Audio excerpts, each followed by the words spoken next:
La conciencia y el cosmos, un camino hacia nuestro propio cosmos interno. Una producción de UXIM, Centro de Servicio Planetario. Conducen este programa Guamaitlán y Nicashnok. Estos programas están basados en las charlas que Gagliardo ofrece todas las semanas, días miércoles y días sábados en el Centro de Servicio Planetario UXIM Sierra del Cielo. Se graban y luego se editan y se hacen estos programas. Además, también están basados en la bibliografía de UXIM, que son todos los libros escritos por Daniel Gagliardo. Los podés encontrar en castellano traducidos al búlgaro, inglés, francés y portugués en luzdelvalle.com.ar, también en Amazon y en Mercado Libre. Daniel es un instructor de cosmosofía quien fundó hace más de 30 años en las sierras de Córdoba este centro de servicio planetario llamado UXIM. Él busca remitir a los seres hacia su propia fuente interna de conciencia a través de sus conferencias alrededor de todo el mundo, el material grabado de las mismas y los libros traducidos en varios idiomas. UXIM Sierra del Cielo se puede visitar para participar de estos encuentros y también realizar estadías compartiendo la actividad diaria con los que aquí moramos. Se encuentra en las sierras de Córdoba, paraje Quebrada de Luna, camino Ongamira, a 16 kilómetros de Capilla del Monte. Las estadías y todas las actividades que ofrece UXIM son libres y sin cobro de aranceles, incluyendo alimentos y hospedaje. Para más información visita uxim.org.ar. Encontranos también en Facebook e Instagram. Además, toda la música que vamos a estar escuchando es original de UXIM. El título del programa de hoy, Ensayo de las razas en la Tierra. Y un segundo título, Santuario Animal.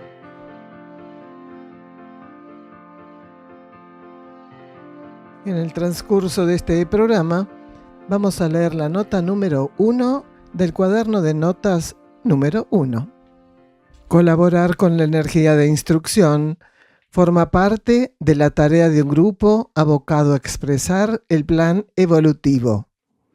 En estos tiempos de transición, donde leyes de uno y otro ciclo conviven auspiciadas por la necesidad de restaurar el equilibrio planetario, nuestro grupo recibe esta oportunidad de colaborar con un importante sector de la población de esta área del planeta. La temática involucrada en lo que denominamos filosofía cósmica o cosmosofía es prácticamente definible como inacabable. Toda búsqueda tiene un comienzo. En cada etapa de su desarrollo, el ser pugna por trascender el estado evolutivo en que se encuentra. Actualmente, el planeta pasa por una etapa de implantación de elementos de la vida cósmica. Dichos elementos son de carácter sutil, quiere decir que están destinados a colaborar con la sutilización de la materia planetaria. Corrientes de vida solar y cósmica participan de esta acción y la conducen en pos de concretar el propósito evolutivo de este sistema solar. Los universos son expresiones surgidas de arquetipos.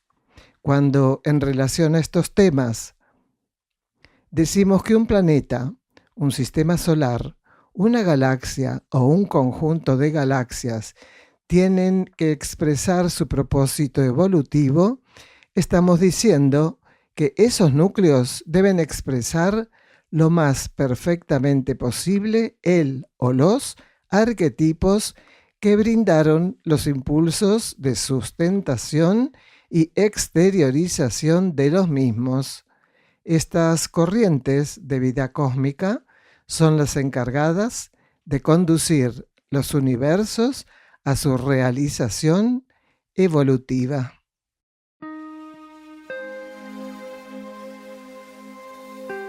Vamos por el primer bloque que titulamos Concatenamiento de las razas de la superficie terrestre. Se pregunta en esa oportunidad cuál era el ensayo que tenían que hacer las razas planetarias. Luego aportan sobre algunas funciones orgánicas automatizadas y el código genético. Y por último consultan si en las razas hiperbóreas había almas despiertas. Escuchamos a Gagliardo. Adaptar la conciencia a los patrones etéricos y astrales, porque eran las razas que estaban preparando el arribo a la materia concreta. Entonces, la primera raza fue etérica, la segunda fue etérico-astral. Y la tercera recién pudo ingresar al campo etérico físico, que fue la lemuriana. Entonces, la primera raza hiperbórea fue etérica, y la conciencia se afianzó sobre el campo etérico planetario. Quiere decir, entró en contacto con el patrón magnético etérico planetario, tomó posesión de eso, fueron sus cuerpos. El cuerpo etérico fue el primer cuerpo. Cuando a través de esa primera raza hiperbórea la relación de la conciencia se estabilizó con el campo etérico y fue pasando por distintas etapas de la ley etérica, se preparó para tener un cuerpo etérico astral. Sumó el campo astral, porque la materia concreta del planeta era muy, pero muy rígida en ese momento. Y para la conciencia era mejor en términos de implantar sus energías y de aprender a conocer, a relacionarse con la materia planetaria terrestre, pasar por el patrón etérico primero, por el patrón astral después. En cada raza hiperbórea hubo seres que fueron llevados a otros ámbitos planetarios porque solamente tenían que hacer la experiencia terrestre a nivel etérico o a nivel etérico-astral.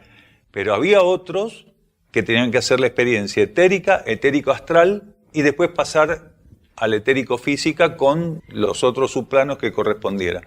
Entonces ahí algunos pasaron a la Lemuria y encarnaron en cuerpos físicos concretos. Lo más cercano a un cuerpo lemuriano que podemos imaginar hoy es un gorila de espalda plateada, así rígidos. Aquí tenemos cerdos, cuando acariciamos un cerdo es como acariciar una mesada de granito. Son duros, rígidos, porque tienen una materia densa muy grande. Bueno, en los cuerpos lemurianos tenían una tonicidad, una apariencia de un animal de esa naturaleza. Sí, hay seres que estuvieron encarnados en todas las razas y hay seres que estuvieron encarnados en algunas razas y hay seres que solo estuvieron encarnados en esta raza. Porque los planetas son áreas de conjunción, son universos de conjunción. Entonces, son muy ricos los planetas porque en algunos planetas se ingresa en una raza y se cumplen todos los procesos raciales por parte de algunas mónadas. También puede ser que en ese mismo planeta, que algunas mónadas cumplen con todos los procesos raciales, ingresen en alguna de las razas mónadas que no estuvieron en las primeras razas y que ingresan en la tercera, en la cuarta, en la que fuera. Puede ser que una mónada ingrese en la raza lemuriana porque necesita una experiencia evolutiva de esa naturaleza y terminada la raza lemuriana es retirada nuevamente y llevada a otros universos que son los necesarios para su escalera evolutiva.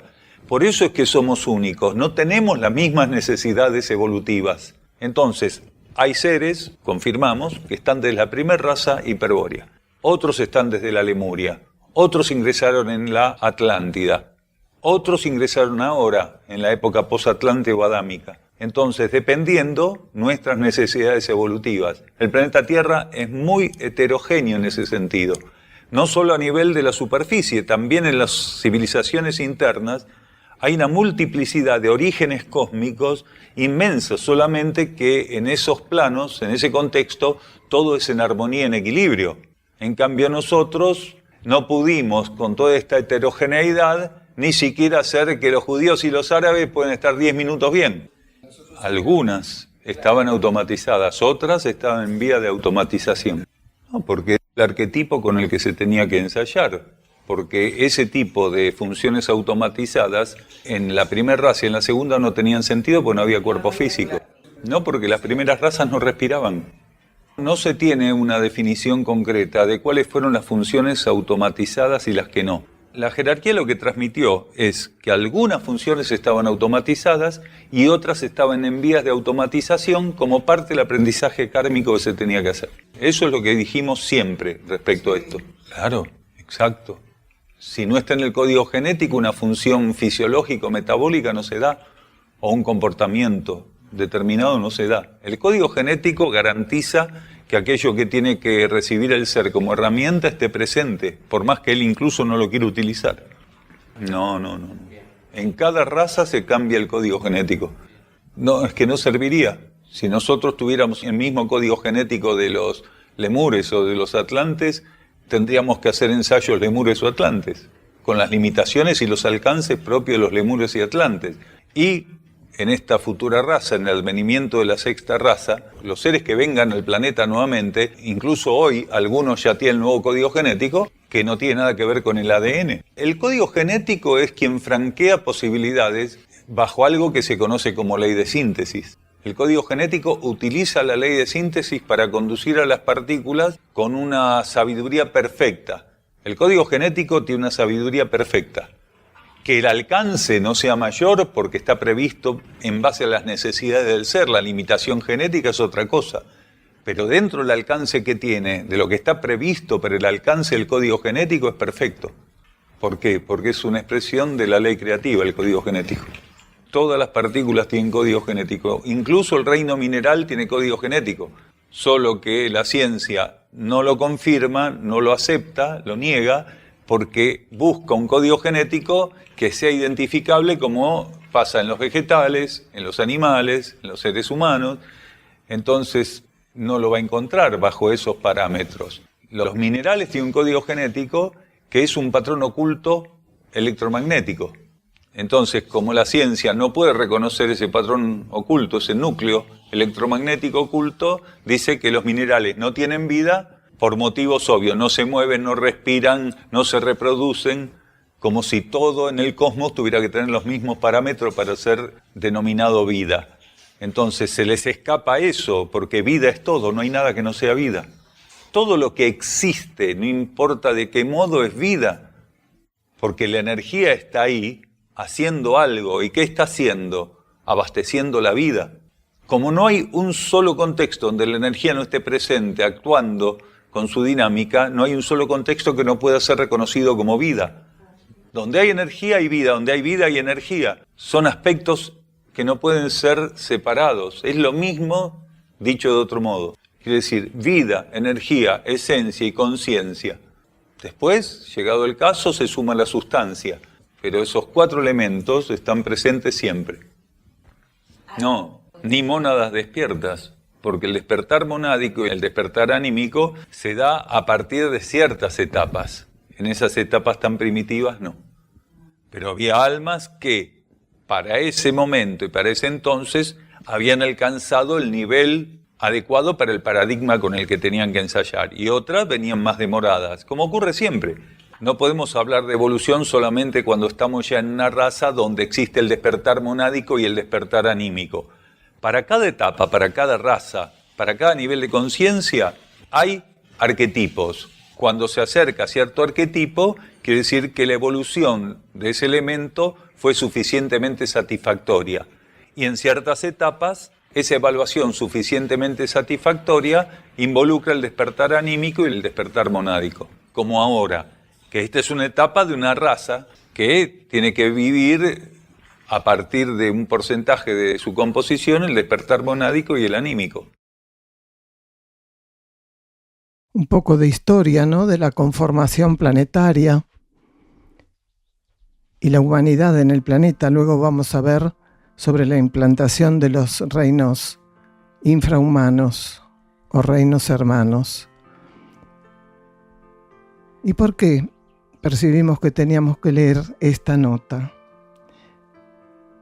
Ya se adelantó también acá en lo que leímos, ¿no? Los momentos de hoy, su utilización. Acá leemos una partecita. Actualmente el planeta pasa por una etapa de implantación de elementos de la vida cósmica planetaria. Corrientes de vida solar y cósmica participan de esa acción y la conducen en pos de concretar el propósito evolutivo de este sistema solar. Desde que el planeta es planeta, desde que empezó, desde que desde el gobierno celeste central se vio la necesidad de esta implantación, de esta creación, eones y eones de tiempo, porque es imposible dar una medida, ¿no es cierto?, que esto está en formación. Y nosotros que estamos acá encarnados en estos momentos, en este planeta, recibimos la información de que este planeta va a pasar a sutilizarse. Veníamos, a veces Gagliardo lo ha dicho, como una U. Bajamos desde el principio, digamos, cada vez más en la materia, salvo las razas hiperbóreas, pero estaban haciendo su tarea. Recién la parte material comenzó a expresarse en la raza lemuriana y de ahí para adelante. Estamos ahora abajo de esa U para pasar en la ascensión. Y justamente los que estamos escuchando acá, los que estamos trabajando en estos momentos, saber que estamos encarnados en esta oportunidad, tener toda esa información de cómo un planeta, ya vamos a ir leyendo la energía, la ingeniería cósmica que va trabajando en pos de la construcción de un planeta. ¿Para qué? Para recibir a las mónadas que necesitan de esa energía planetaria. Cada planeta está constituido para el trabajo de las mónadas. Y nosotros, vos hermano, yo acá, el que nos escucha, somos todos mónadas. Entonces, qué interesante recibir esta información y que no es una información más. Estamos hablando del planeta, estamos hablando de la humanidad. Estamos tratando de despertar la conciencia y tal vez esto colabore, ¿no es cierto? Nosotros lo ponemos así en forma neutral y cada uno verá, pero tal vez alguno pueda percibir que tiene que volver a escuchar este podcast y ver qué es lo que Gagliardo estaba diciendo, qué es lo que estas lecturas están aportando, porque no es algo menor, es la evolución de un planeta y de un sistema solar. Es muy diferente llevar adelante la vida sabiendo que existe una transición planetaria y que no sabiéndolo, ¿no? Es muy diferente. Así que aquellos que reciben estas informaciones y las hacen propias o perciben, las pueden confirmar en su interior, van a vivir la vida desde otro lado, completamente diferente. Estos son tiempos de síntesis, más que nunca. Como a veces decimos, ¿no? En estos programas que lo dice Gagliardo, la persona que percibe que algo resuena en su interior a través de, por ejemplo, este programa, una lectura, unas palabras, es porque está respondiendo. ¿A qué responde? Al llamado interior. Porque su mónada, a través, y su alma, está emitiendo al ego acá encarnado, que de pronto puede estar distraído, olvidadizo. Estamos hablando de aquellos que les corresponde. A ellos nos estamos dirigiendo. Los demás tendrán su camino también, ¿no es cierto? Pero estas informaciones podemos compartirlas con gente que conocemos y nos dicen qué fantasía, porque no es el momento tal vez de las personas, y es correcto para ellos. No podemos levantarle la tapa de los sesos y meterle el cuaderno número 1 para que lo abreven. Eso pasa por otro lado. Entonces, como bien decía el hermano, cuando uno percibe, le resuena en su interior informaciones, es porque ya eso está instalado en su interior. Porque todo empieza de arriba para abajo, desde la mónada y de jerarquías, ¿no es cierto?, hacia el alma y el alma al ego. Y el ego acá, entonces, cuando ya está también maduro, receptivo, trabajando un poco su carácter, que es importantísimo eso porque va a permitir precisamente la receptividad, dejar de lado esos lastres que son la comodidad, la búsqueda de la felicidad y ver que estas dos opciones y tantas más no tienen nada que ver con la vida cósmica, con aquel que ya está listo para responder y ser una herramienta del plan evolutivo. Continuamos esta lectura.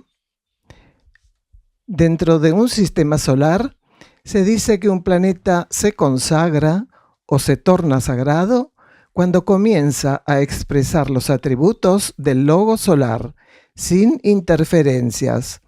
Para arribar a ese estado, los reinos que lo componen deben estar en condiciones de expresar el ceremonial de la existencia. En la Tierra, aquel ceremonial mencionado está impedido en su manifestación. La responsabilidad de dicho impedimento, en su porcentaje más elevado, recae sobre la humanidad de superficie de la cual formamos parte. Es en esta etapa de transición planetaria que un porcentaje de seres de la superficie del planeta está recibiendo un fuerte entrenamiento destinado a acelerar la trascendencia del estado de conciencia actual que rige la superficie del globo. Es a través de los núcleos internos de los individuos que esta acción de entrenamiento e incentivo para efectivizar esa trascendencia ingresa a la conciencia humana. Toda transformación comienza como respuesta a un proceso vivido en el marco de la conciencia interna. Es en aquellos niveles interiores que el peregrino recorre el sendero de la luz. Aquel camino de superación infinita le entrega la posibilidad de retornar expandido a la fuente dadora de vida. Vamos a un silencio bajo formato musical.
Conferencia de Cosmosofía con Daniel Gagliardo en Villa General Belgrano.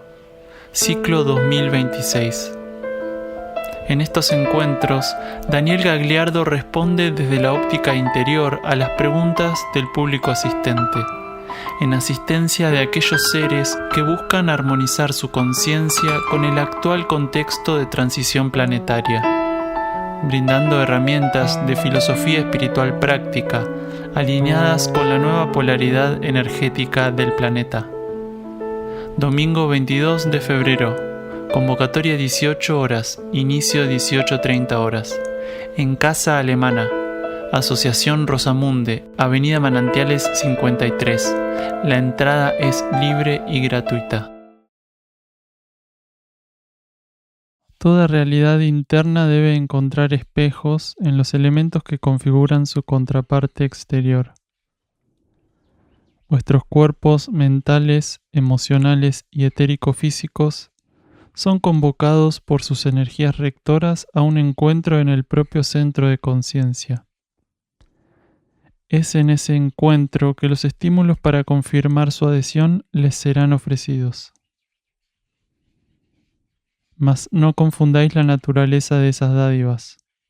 La energía que las compone solo puede ser revertida en respuestas al plan evolutivo. Cualquier otro intento de aplicación y destino con relación a ese patrón solo os ocasionaría retornos y débitos para con la ley. Fragmento del libro La senda del peregrino, Erx y la revelación de Ancenusa. Este segundo bloque se titula Instalación de los reinos y otro tema, Animales en cautiverio. Preguntan, ¿las razas hiperbóreas eran razas humanas? ¿Había reinos infrahumanos? ¿Tener animales en cautiverio es correcto? Y se menciona también el rescate animal en Sierra del Cielo. Escuchamos a Daniel.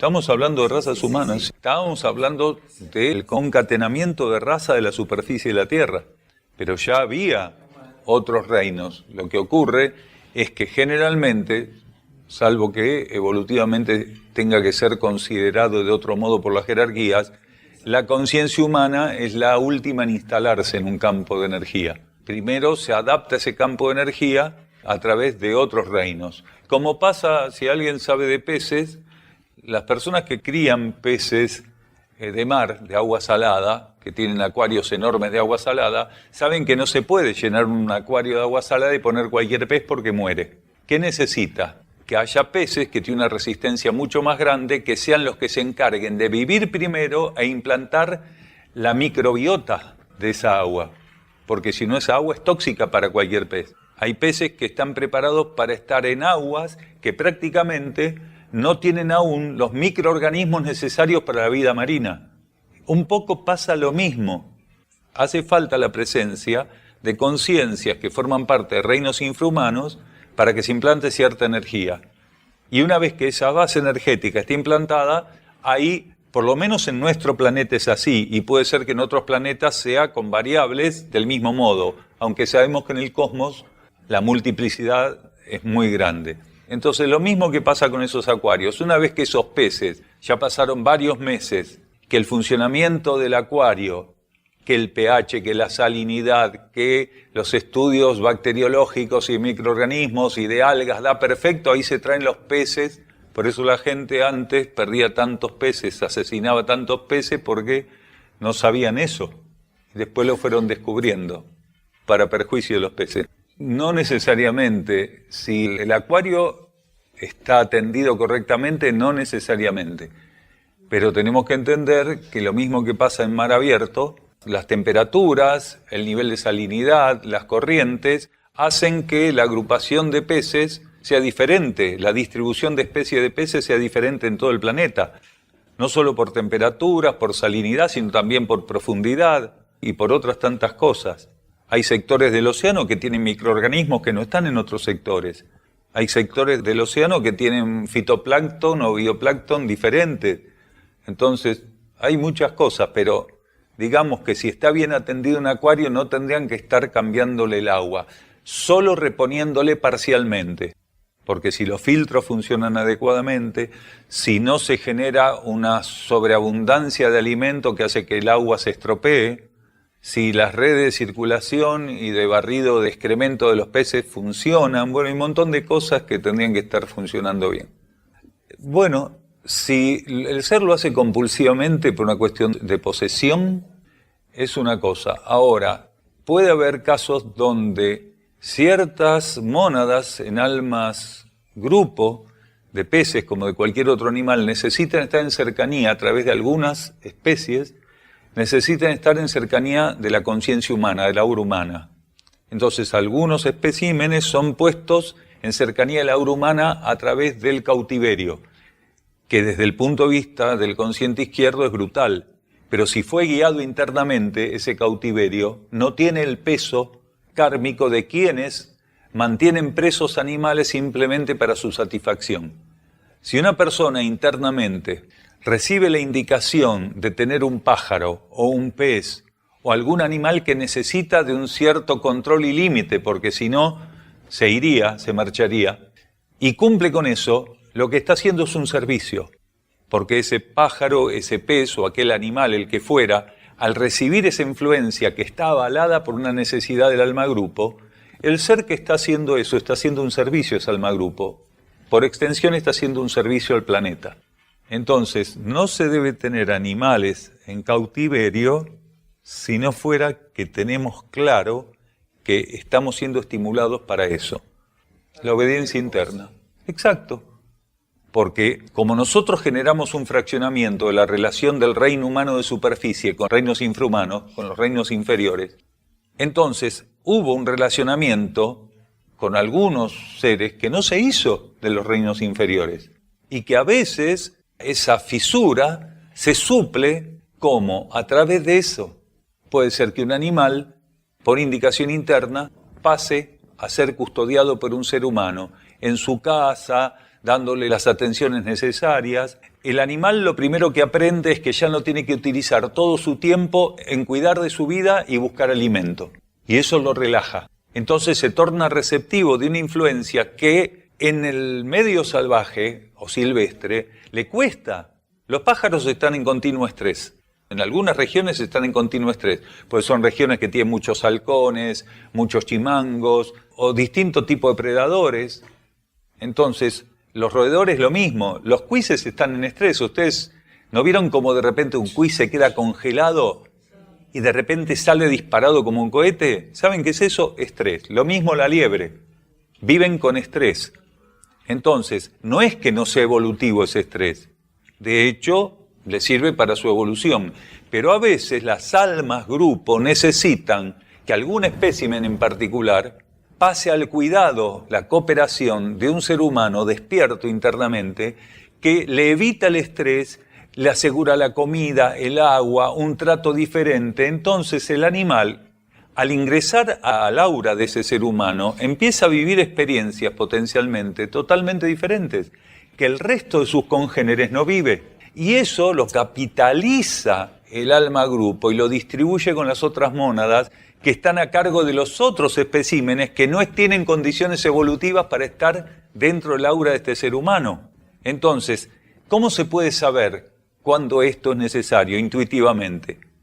Por eso la mayoría de los seres que tiene fauna silvestre en cautiverio están equivocados, porque lo único que están haciendo es satisfacer equivocadamente, egoístamente, su ambición de tener un animal de ciertas características. Esto hoy en Qatar, en Kuwait, en los Emiratos Árabes, en Arabia Saudita, es común tener chitas, leones, pumas, todo tipo de animales que no tienen que estar en ese contexto. Osos, y en otras partes del mundo igual. Estamos diciendo ya el sumum. Muchos de estos jeques árabes, de estos emires árabes, tienen decenas de animales salvajes, un poco como tenía Escobar, por capricho, en Colombia, que ahora trajeron la ejecución kármica con los hipopótamos que están en los ríos de Colombia, que matan gente, y son los hipopótamos que quedaron libres en los ríos colombianos del zoológico privado de Escobar, y son peligrosísimos los hipopótamos. No son esos animales inofensivos que la gente cree. Si se puede, te agarran el agua, te comen, como te comen a cualquier cosa que agarren. Son omnívoros, no son herbívoros, Antes los biólogos y los zoólogos y los investigadores creían que comía las algas de los ríos. Sí, si te encuentra con el alga, hace la ensalada, un sándwich. Sí, exactamente. Bueno, un poco entonces es así. Exactamente. Nosotros recibimos indicación a partir de una cierta etapa de comenzar rescates de animales. Del mismo modo que tenemos indicación en algunos momentos de que algunos animales no tienen que ser rescatados, no tienen que venir a este lugar. Sí, nos llaman continuamente, nos mandan mensajes. Lo que pasa es que si no tenemos indicación, no podemos traer todo tipo de animales. Tenemos que estar atentos para poder trabajar con los márgenes adecuados, con los animales que sí supimos en su momento que tenían que llegar. Entonces hay ciclos donde se produce el rescate y ciclos donde se interactúa con los seres rescatados. Si no hay límite, si no hay discernimiento y continuamente se agregan, se empieza a generar una superpoblación, se empieza a enajenar la posibilidad de cooperación, empieza a degenerarse la relación, porque entonces empezamos una loca carrera a ver cómo hacemos con todos los animales que tenemos. Igual nosotros lo que hacemos generalmente es controlar la reproducción mediante castraciones. Sí, en otros no se puede, pero en los que se pudo y hubo indicación, se hizo. En algunos casos tuvimos indicación de dejar que se reproduzcan. Y se están reproduciendo y no generan hasta ahora desequilibrio. Entonces hay que ver en cada caso. Pero siempre tenemos que dejarnos guiar intuitivamente. No tiene que haber ni lástima ni pena. La otra vez nos escribieron, no hace mucho, era un mes, para traernos un caballo y les dijimos que no, porque claramente nos mostraron que ese caballo no tenía que venir para acá. Y le dijimos que no, que había otros lugares que con total certeza iban a recibir el caballo, porque ese caballo tenía un destinatario, pero no éramos nosotros. Bajo la ley evolutiva superior y con nueva génesis instalada en vosotros, la inofensividad será cualidad estable para la humanidad de superficie. Debéis ahora poneros a la altura de esa condición. El dominio de las leyes de esos planos no ha de completarse si los juegos de fricción no pueden ser por vosotros neutralizados en grado suficiente. En el mañana, la fluidificación, como aspecto de la ley, ofrecerá una condición inédita al universo que conformaréis. Debéis aprender a regular vuestra relación y contacto con seres que aún no asumen el camino de la luz. No debéis sentiros comprometidos para asumir algún tipo de complicidad. Os ayudará inmensamente el tener la valentía de sostener vuestros patrones de conducta sin desmayo. La energía que vuestra conciencia libere operará como un regulador. Mantened elevada vuestra frecuencia. Aquellos seres que aún dependen de empatías meramente psicofísicas no se sentirán atraídos hacia vuestro entorno, salvo en los casos donde la energía os solicite servirles. Vuestra devoción colocará en aquellos que aún no pueden ofrecer su vida a lo alto semillas que despertarán mañana. No intentéis jamás convencer a ser ninguno, mas tampoco os demoréis en concretar lo que solo a los devotos corresponde. La vida única os llevará a reuniros con quienes un único propósito íntimamente os une. La senda del peregrino, Erx y la revelación de Ancenusa. Vamos a un silencio bajo formato musical.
La polaridad planetaria mudó en el año 1988, más precisamente el 8 de agosto de 1988. Aquel cambio de polaridad marcó el inicio de una etapa esencial para la conducción evolutiva de las conciencias. La polaridad masculina o positiva acaba su ciclo de regencia y expresión. La cualidad de exteriorización, característica de aquella polaridad, comienza a revertirse. El ciclo de expresión femenina de la energía, con sus cualidades de interiorización y receptividad, imprime a la vertiente planetaria de la existencia, acorde a un plan cósmico, impulsos que de algún modo son definibles como arquetipos. Dentro del contexto de estas manifestaciones de rango energético, los centros planetarios tienen un protagonismo fundamental. Dichos centros se pueden definir como la plataforma energética para la expresión de las civilizaciones suprafísicas o intraterrenas. La humanidad puede definirse a nivel cósmico dentro de 3 rellanos en base a su condición evolutiva. Las humanidades intraterrenas, representando la conciencia profunda. Las humanidades de superficie, como la que actualmente componemos, representando la conciencia superficial. Las humanidades extraterrestres evolucionadas, representando la supraconciencia. Dentro de esta escala de energías, actualmente en nuestro planeta podemos decir que las civilizaciones intraterrenas son el nexo entre nuestra humanidad superficial y las civilizaciones supraconscientes o extraterrestres. Vale la aclaración que este escrito es uno de los primeros que llegó a través de Gagliardo. Pero hace pocos años, no hace unos muchos años más también, casi en forma simultánea, que se habló de las civilizaciones intraterrenas, se habló a posteriori de las intraoceánicas, y hace unos pocos años se habló de las intraígneas e intraaéreas. Bloque número 3. Animales rescatados en Sierra del Cielo. Una persona presente pregunta si los animales rescatados que están en el santuario Sierra del Cielo podrían vivir en la naturaleza sin la atención humana. Y específicamente Gagliardo va a hablar de los cerdos. Escuchamos a Gagliardo. Los cerdos que nosotros rescatamos, si no les diéramos más de comer, sobrevivirían perfectamente. Pero para sobrevivir perfectamente deberíamos permitirles que salgan del campo. ¿Por qué? Porque el campo tiene dimensiones puntuales. Nosotros una parte de la comida que ellos ingieren se la damos, cooperamos ofreciéndoles alimento. Y el resto lo toman de la naturaleza. Quiere decir, son animales que ya están entrenados para tomar alimento de la naturaleza. Tranquilamente podrían hacerlo. Lógicamente que van a cambiar una cantidad de patrones que tienen, porque al quedar a expensas de la naturaleza, relacionadas no con energías supranaturales que seres con cierto entrenamiento kármico le pueden ofrecer, al quedar a expensas de la naturaleza también llegarían a un grado diferente de relación con ciertas cuestiones. Por ejemplo, tal vez sería peligroso encontrarse con uno de esos cerdos dentro de 10 años. O con alguno de los cerdos más chiquitos cuando ya tuvieran 300 kilos y hubieran estado 8 o 10 años solamente en la naturaleza sin contacto con seres humanos. ¿Por qué? Los cerdos, tanto el cerdo europeo, el cerdo asiático como el cerdo americano, son todos jabalíes domesticados. Y lo que se lograría es que vuelvan al estado de jabalí. Hay varias especies de jabalí. En América le llaman pecarí, pecarí de collar, no importa cómo. Pero son todos animales que originariamente estaban en la naturaleza sin contacto con los seres humanos o, corregimos, en un contacto patético porque los cazaban para matarlos y comerlos. Entonces, nosotros acá le ofrecemos algo diferente. No es que no pudieran estar en la naturaleza, pero a nosotros nos estimularon el rescate para aportarles algo que en la naturaleza no recibirían. Ni en el matadero, ni en la naturaleza. Todas las gallinas, todos los patos, todo lo que tenemos aquí podrían vivir tranquilamente en la naturaleza. No con los mismos índices que viven con nosotros. ¿Por qué? Porque obviamente en el contexto natural tienen predadores que regularían la población de esos animales, pero podrían vivir tranquilamente. Los conejos igual, porque los conejos en realidad son liebres domesticadas. Se fueron haciendo cruzas, selecciones y lamentablemente también manipulaciones genéticas, llegan a ser de liebres que tienen condiciones excepcionales para la naturaleza a conejos o liebres domesticadas. De todos modos, esos mismos conejos, si se los dejara en libertad, cambiarían sus hábitos gradualmente y posiblemente en 8 o 10 generaciones tendrían condiciones óptimas para estar en la naturaleza, no sin ser predados, sino participando del movimiento kármico natural donde predadores y predados está presente continuamente. ¿Y qué otros animales? Las cabras, ni hablar.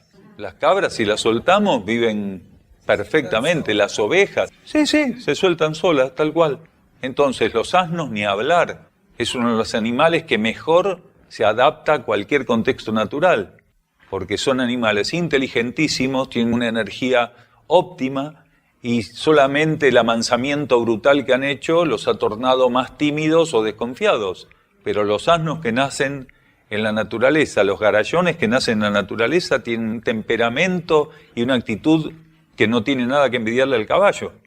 Tal cual. Es más difícil de adaptar un león que estuvo 15 años en cautiverio a la vida salvaje, o un antropoide, un mono que estuvo en la vida de cautiverio, que un asno, una cabra, una oveja. Porque el león tiene que aprender algo que en realidad, cuando está en la naturaleza, lo aprende de sus padres. Cuando un cachorro se lo arrancan a una manada de leones o de tigres o de chitas o de pumas, se lo arrancan a la familia, nunca tiene el aprendizaje de la caza, ni desarrolla la destreza muscular, porque jugando con los otros y creciendo jugando y cazando presas chiquitas, es que va adquiriendo la destreza necesaria para sobrevivir. Porque uno dice, sí, un león no corre riesgos en la naturaleza. Eso es mentira. Existen un montón de animales herbívoros que matan leones cuando los leones atacan a esos animales. Es decir, el león no la saca siempre barata, ni el tigre, ni ningún predador. Los predadores se juegan la vida cada vez que tienen que comer. Se juegan la vida, es así. Esa cosa del rey de la selva, pura pamplina. Más de una vez un jaguar va a cazar y lo termina matando una boa y se come el jaguar. ¿Entienden? Se muere. Hay cosas que no pueden enfrentar en la naturaleza.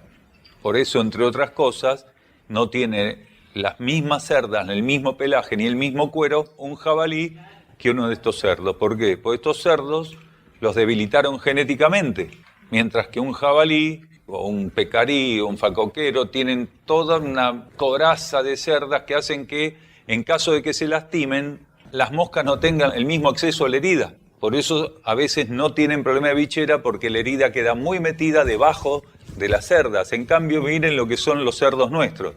Cualquier herida queda ahí como una ensaladera para las moscas. Sí, pero las cerdas son madres excepcionales. Pero en ciertas condiciones de estrés se comen a las crías o a las crías de otra cerda. Sí, porque el tratamiento genético que recibieron, el maltrato que recibieron durante generaciones y generaciones, los cerdos se domesticaron hace 13.000 años aproximadamente. De ahí para acá, el maltrato fue cada vez más sádico y peor. Y en los últimos 500 años se aceleró todo el proceso de industrialización del cerdo. Entonces nos encontramos ante animales que han perdido un montón de sus características. Pero sí todo, las cerdas pueden ser madres muy pero muy buenas. Muy pero muy buenas. Y tiene que ver con la experiencia que tuvo cada uno. Los cerdos son muy inteligentes y saben que hay humanos que les roban los hijos y que los hijos no aparecen nunca más. Y eso se lo transmiten al lechón. Hace un rato decíamos, el león, el puma, el tigre, cualquier animal predador necesita al lobo que le enseñe el padre a cazar. El hurón tiene que aprender a cazar de los padres, que le muestra cómo es la estrategia de caza del hurón. Porque en base a las condiciones físicas de un predador, automáticamente, por carácter transitivo, nos orientamos a un tipo de presa. Entonces, los cerdos, en su estado normal, son vegetarianos, sueltos, son vegetarianos, salvo que incluyamos un porcentaje de larvas de gusanos e insectos que cuando ellos hociquean van comiendo junto con las raíces. Pero en cautiverio les hicimos un descalabro a nivel genético y a nivel kármico, porque en muchos lugares los alimentan con sobras podridas de carne de todo tipo de sobras animales. Entonces, fíjense qué contradicción, dicen, el cerdo come de todo. Es que nosotros a los cerdos los alimentamos con la basura que teníamos, sobrantes de pollerías, sobrantes de pescaderías, sobrantes de carnicerías, pero en el estado normal el cerdo prácticamente de proteína animal come muy poco, y no es extraño que justamente ese pequeño porcentaje es del nivel más alto de proteína, que son insectos y gusanos. Quiere decir que no necesita comer presas de otro tipo, no sale a cazar conejos, pero si encuentra un conejo, estos cerdos ¿qué hacen? Se lo comen. Si encuentran, no sé, cualquier animalito, una rata ahí, se la comen si la pueden agarrar. Pero originariamente tienen otros patrones de vida, otros hábitos. Y vos dijiste, están gordos. Están bien, no están gordos. Gordos son los que hemos rescatado, que venían de lugares que los alimentaban con vísceras, con carne podrida. Eso estaban intoxicados de gordura. Y ahora están, claro, nos consultaron, ayer fue que nos consultaron por el peso de los cerdos. Y le contestamos a la persona que nos consultó que en realidad los cerdos están en perfecto estado y en peso. Solo que no asociamos lo que es un perfecto estado muscular en un cerdo. No tienen que ser gordos. El cerdo tiene que ser compacto y angosto. Claro que corren, compacto y angosto. Mientras que los cerdos de criaderos no son angostos, los cerdos nuestros son cada vez más angostos y largos. Eso le permite ir al monte, entrar en el monte sin impedimentos, son angostos, largos y bajos, fuertes, cada vez tienen más musculatura, menos grasa, son puro músculo los cerdos nuestros. Cuanto más tiempo tienen, más músculo tienen. Entonces, todos los que están gordos de nuestros cerdos son porque fueron los últimos rescatados. Pero los que nacieron acá y están creciendo son atletas. No, eso es un cerdo que está puesto en un criadero, en una jaulita de 1 metro por 1,80 m, que no camina, que está intoxicado de comer y comer y comer y comer, que está con antibióticos continuamente. Ustedes miren cómo viven los jabalíes, los pecaríes. Y tiene una forma que les permite entrar al monte y salir como si no existieran los árboles. Hasta la cabeza les cambia. El cerdo que está criado en cautiverio tiene un escalón acá. A medida que van creciendo las generaciones de cerdos de cautiverio en libertad, en campos, en reserva, este escalón empieza a suavizarse hasta que queda una frente en diagonal hasta el hocico. ¿Saben por qué? Para no comerse las ramas cuando entran al monte. Para hociquear con toda la cabeza. En cambio, este escalón es la muestra del dominio terrible de la humanidad sobre el animal. Ese escalón es el salto que no le permitimos dar. Ese escalón se fue haciendo con las cruzas y con la falta de necesidad de que ese cuerpo fuera utilizado de determinado modo. Ustedes pongan un cerdo de perfil, busquen en internet la cabeza de un cerdo de criadero de perfil y la cabeza de un jabalí o un pecarí. La cabeza del pecarí, de acá al hocico, es en diagonal baja. La del cerdo tiene un escalón. En algunas razas de cerdo más marcado, en otras menos marcado. Fíjense los cerdos vietnamitas como tienen marcado ese escalón, es terrible. Y porque esos están en un proceso de recuperación también. Porque incluso en una misma generación se puede suavizar. Hay científicos que han comprobado que después de años sueltos en ámbitos silvestres, algunos cerdos han ido modificando su frente. ¿Y eso qué es? Símbolo de fuerza. Porque en el cerdo, la cabeza baja y toda esta parte formada es símbolo de fuerza. Fíjense cómo son los pecaríes y los jabalíes. Esta parte la tienen enorme y la cabeza hacia abajo. La cabeza hacia arriba no les permite hacer fuerza. En una gran medida, sí. En otra, hay aspectos de la enseñanza que están a cargo de los seres humanos que cooperan con los perros. Pero en realidad lo que los padres le transmiten a los cachorros es insustituible. Ningún ser humano lo puede hacer. Nuestra civilización debe aprender a descifrar las señales que en estos tiempos son escritas en los cielos. Aquellas señales no nos son dadas para confirmar nuestra tendencia a lo fenomenológico, nuestro apego a lo material, nuestra superficialidad. Ellas llegan albergando y anunciando la aurora, el despertar de un nuevo estado de conciencia. El título del próximo programa: el arquetipo planetario no puede cumplirse por la alimentación humana.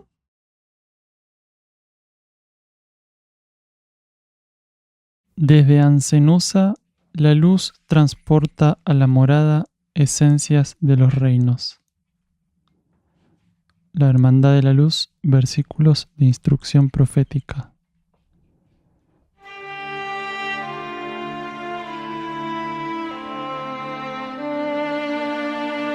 Nos despedimos en gratitud hasta la semana que viene de la conciencia y el cosmos, un camino hacia nuestro propio cosmos interno.